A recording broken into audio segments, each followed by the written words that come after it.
Hello viewers, আশা করি সকলেই ভালো আছেন। দি টেক্সেন্সেস ইউটিউব চ্যানেলে আপনাদের সকলকেই স্বাগতম। এ পর্বে আমরা শিখছি কোনো একটি ডকুমেন্টের পেজের মার্জিন কিভাবে পরিবর্তন করতে হয়। তারপরে আমরা শিখব কোনো একটি ডকুমেন্টের পেজ ব্রেক কিভাবে দিতে হয় এবং কিভাবে পেজ সমূহের নম্বর যোগ করতে হয়।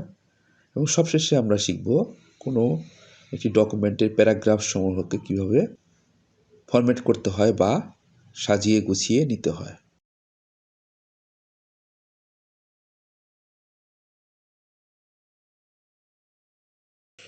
শুরুতেই আমরা মাইক্রোসফট অফিস ওয়ার্ড ওপেন করে নিচ্ছি এবং এরপরে আমাদের একটি স্যাম্পল ডকুমেন্ট ওপেন করে নিচ্ছি।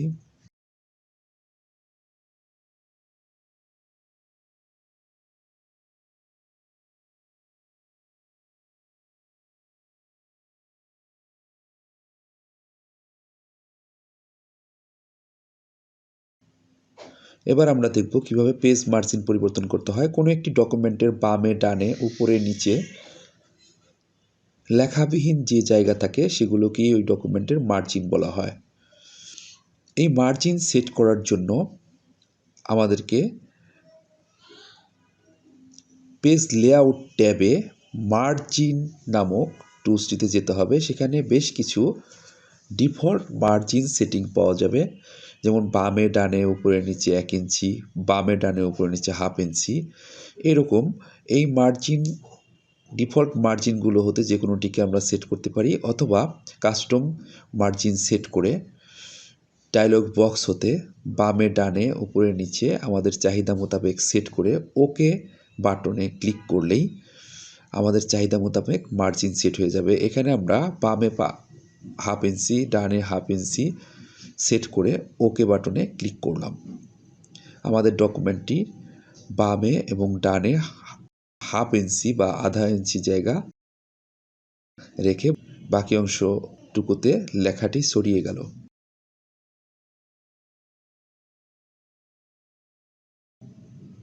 এভাবেই আমাদের প্রয়োজন মোতাবেক আমরা কোনো একটি ডকুমেন্টের মার্জিন সেটিং করতে পারবো।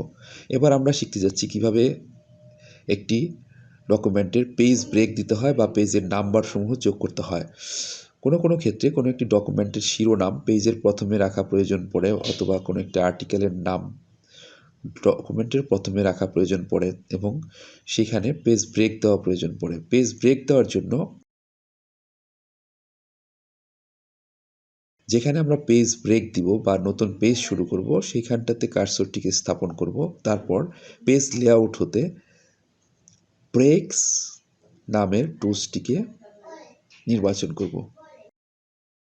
সেখানে পেজ সিলেক্ট করলেই যেখানটিতে কার্সর আছে, কার্সরের নিচের অংশটি নতুন পেজে চলে যাবে।